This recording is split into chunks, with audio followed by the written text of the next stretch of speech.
KBS group of কোচিংয়ের পক্ষ থেকে তোমাদের সকলকে জানাই স্বাগতম। তোমরা হয়তো সকলেই জানো যে আজকে 16ই মার্চ 2024 তোমাদের যে ফুড এসআই পরীক্ষা হওয়ার কথা ছিল তা কিন্তু ইতিমধ্যেই শুরু হয়ে গেছে। তোমাদের ফুড এসআই পরীক্ষা কিন্তু এবারে মোট 6টি শিফটে ও দুদিন ব্যাপী অনুষ্ঠিত হবে। তার মধ্যে যে প্রথম শিফটটি তা কিন্তু কিছুক্ষণ আগেই অনুষ্ঠিত হয়ে গেল এবং সেই শিফটে জিকে থেকে কি কি প্রশ্ন এসেছে তা নিয়েই কিন্তু আজকে এই ভিডিওটি তৈরি করছি। কি কি প্রশ্ন এসেছে, আমরা যে প্রশ্নগুলি সংগ্রহ করতে পেরেছি সেই প্রশ্নগুলি নিয়েই এই ভিডিওর মাধ্যমে তোমাদের সাথে আলোচনা করব। তোমরা দেখে নাও যে কি কি প্রশ্ন এসেছিল এবং পরবর্তী প্রশ্নগুলোতে কিন্তু ঠিক এই ধরনের প্রশ্নই কিন্তু আসতে পারে।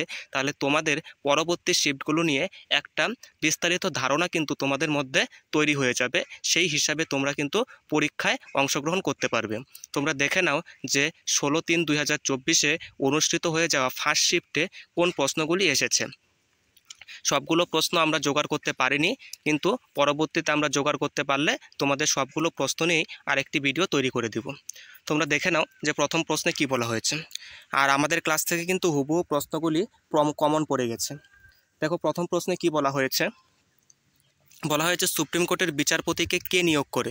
তাহলে সুপ্রিম কোর্টের বিচারপতিকে কিন্তু নিয়োগ করে রাষ্ট্রপতি, সেটা আমাদের ক্লাসে বহুবার করানো কিন্তু হয়েছে। 2 নম্বর প্রশ্নে বলা হয়েছে রাজ্যসভার সভাপতিকে। তাহলে রাজ্যসভার সভাপতি কিন্তু হয়ে থাকে উপরাষ্ট্রপতি। তারপরে বলা হয়েছে ভিটামিন সি কোথায় পাওয়া যায়। তাহলে ভিটামিন সি কিন্তু অপশানের লেবু ছিল, তাহলে কিন্তু লেবুতে পাওয়া যায়। তাছাড়া তোমরা মনে রাখবে সমস্ত টক জাতীয় ফলে কিন্তু ভিটামিন সি পাওয়া যায়।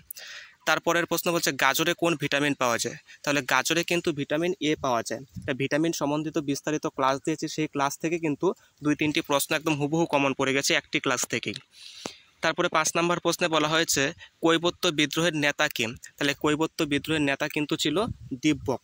সেই প্রশ্নটিও কিন্তু তোমাদের এসেছে প্রথম শিফটে। 6 নম্বর প্রশ্নে বলা হয়েছে ফা হিয়েন কার আমলে ভারতে আসে। তাহলে ফা হিয়েন কিন্তু চন্দ্রগুপ্ত অর্থাৎ দ্বিতীয় চন্দ্রগুপ্তের আমলে ভারতে এসেছিল। সেই প্রশ্নটিও কিন্তু আজকে তোমাদের এই পরীক্ষায় এসেছিল। তার পরবর্তীতে 7 নম্বর প্রশ্নে কি বলা হয়েছে দেখে নাও। 7 নম্বর কোশ্চেনে বলা হয়েছে পঞ্চায়েত কততম সংবিধান সংশোধনের মাধ্যমে চালু হয়। অর্থাৎ পঞ্চায়েতি রাজ্য ব্যবস্থাটি সেটি কততম সংবিধান সংশোধনের মাধ্যমে চালু হয়েছিল। তাহলে কিন্তু এটা 73তম সংবিধান সংশোধন, এর মাধ্যমে কিন্তু এই পঞ্চায়েতি রাজ ব্যবস্থাটি চালু হয়েছিল।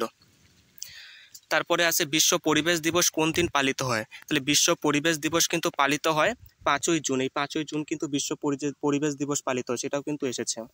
তারপরে হচ্ছে পোলিও কি। তাহলে পোলিও কিন্তু একটি ভাইরাস অপশানে ছিল, তাহলে ভাইরাস কিন্তু সঠিক উত্তর হয়ে যাবে। 10 নম্বর প্রশ্ন, যেটা আমাদের এখানে 10 নম্বর, ওইখানে 10 নম্বর নয়, আমরা সংগ্রহ করতে পেরেছি যে প্রশ্নগুলি তার মধ্যে 10 নম্বর প্রশ্ন, যে জগদীশচন্দ্র কিসের সঙ্গে যুক্ত। তাহলে জগদীশচন্দ্র বসু তোমরা হয়তো সকলেই চিনো, তিনি কিন্তু সায়েন্স বা বিজ্ঞানের সাথে যুক্ত। তারপরে মিনামাটা রোগ কিসের সঙ্গে যুক্ত। তাহলে মিনামাটা রোগটি কিসের জন্য হয় সেই প্রশ্নটিও কিন্তু তোমাদের পরীক্ষায় এসেছিল। তাহলে সেটি হয়ে যাবে কিন্তু পারদ। 12 নম্বরে বলা হয়েছিল চিকিৎসক দিবস কবে পালন করা হয়। তাহলে চিকিৎসক দিবস বা চিকিৎসা দিবস সেটাকে পালন করা হয় কিন্তু 1 জুলাই, ডক্টর বিধানচন্দ্র রায়ের জন্মদিন উপলক্ষে কিন্তু এই চিকিৎসা দিবসটা পালন করা হয়। 13 নম্বর প্রশ্নে বলা হয়েছে যে পানিপথের যুদ্ধ কত সালে হয়েছিল।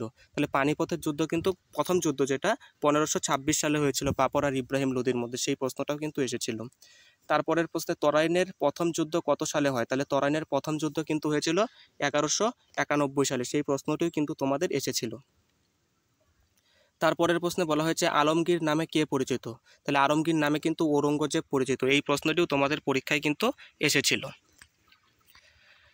তারপরে 16 নম্বর প্রশ্নে বলা হয়েছে যে কর্নিয়া কিসের সঙ্গে যুক্ত। তাহলে কর্নিয়া কিন্তু চোখের সাথে যুক্ত, এটিও এসেছিল। তাহলে ব্রিক্স কি। তাহলে কি ব্রিক্স কি, এটা নিয়েও কিন্তু পরীক্ষায় প্রশ্ন এসেছিল। তাহলে ব্রিক্স হচ্ছে কয়েকটি দেশের সংগঠন, ঠিক আছে, যেখানে বি ফর হচ্ছে Brazil, R for Russia, I for India, C for China, S for South Africa, এই কয়েকটি দেশের সংগঠনকে কিন্তু ব্রিক্স বলা হয়।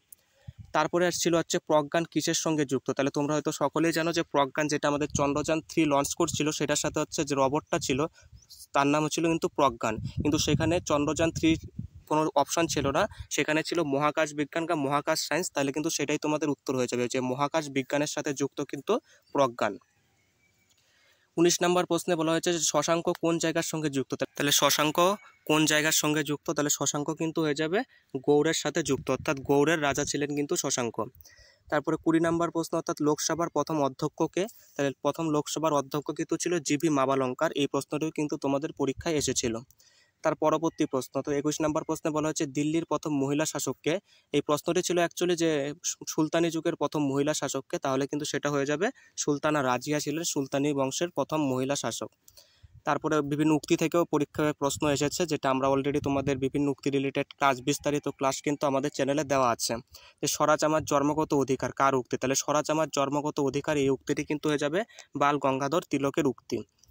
তারপরে 23 নম্বর প্রশ্নে বলা হয়েছে সংবিধান কবে কার্যকর করা হয়, তাহলে তোমরা সকলেই হয়তো জানো সংবিধান কার্যকর করা হয় 26শে জানুয়ারি 1950 সালে। আর এবং 26শে জানুয়ারি দিনটাই কিন্তু আমাদের ভারতবর্ষে কিন্তু এখন প্রজাতন্ত্র দিবস হিসাবে পালন করা হয়।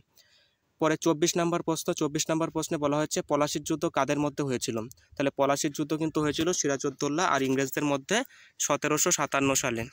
ডেটটি আসেনি, কিন্তু কাদের মধ্যে হয়েছিল সেই প্রশ্নটা এসেছিল তোমাদের আজকের পরীক্ষায়। তারপরে 25 নম্বর প্রশ্নে বলা হয়েছে ভারতের প্রথম উপরাষ্ট্রপতি কে, তাহলে ভারতবর্ষের প্রথম উপরাষ্ট্রপতি কিন্তু ছিলেন ডক্টর সর্বপল্লী রাধাকৃষ্ণন। সেই প্রশ্নটাও কিন্তু তোমাদের আজকের এই পরীক্ষায় এসেছিল। তাহলে এই 25টি প্রশ্নই আমরা সংগ্রহ করতে পেরেছি। পরবর্তীতে যদি আরও কোনো প্রশ্ন সংগ্রহ করতে পারি তবে অবশ্যই তোমাদের সাথে জানাবো। আর তোমরা সকলেই হয়তো জানো এইবার প্রথম নিয়ম করেছে ফুড এসআই পরীক্ষাতে যে তোমরা প্রশ্ন সঙ্গে করে নিয়ে আসতে পারবে না। তার জন্যই কিন্তু আমরা তোমাদের এই প্রশ্ন যা সংগ্রহ করতে পারছি সবগুলো তোমাদের সাথে শেয়ার করছি, যেন পরবর্তী দিন যাদের পরীক্ষা আছে অর্থাৎ আজকে পরবর্তী সময় এবং কালকে যাদের যাদের পরীক্ষা আছে তাদের জন্য কিছুটা হেল্প হয়ে যায়। তার জন্য কিন্তু আমরা সেই প্রশ্নগুলো নিয়ে আলোচনা করছি। তাহলে এই 25টি প্রশ্ন তোমরা দেখে রাখো যে কোন কোন বিষয় থেকে বা কোন কোন জায়গা থেকে তোমাদের প্রশ্ন আসছে, এবং পরবর্তী সমস্ত শিফটের প্রশ্নগুলি পেতে অবশ্যই আমাদের এই চ্যানেলটিকে সাবস্ক্রাইব করে রাখবে এবং নজর রাখো, আমরা পরবর্তীতে সমস্ত প্রশ্ন নিয়ে কিন্তু বিস্তারিত আলোচনা করব। ধন্যবাদ ভিডিওটিকে শেষ পর্যন্ত দেখার জন্য।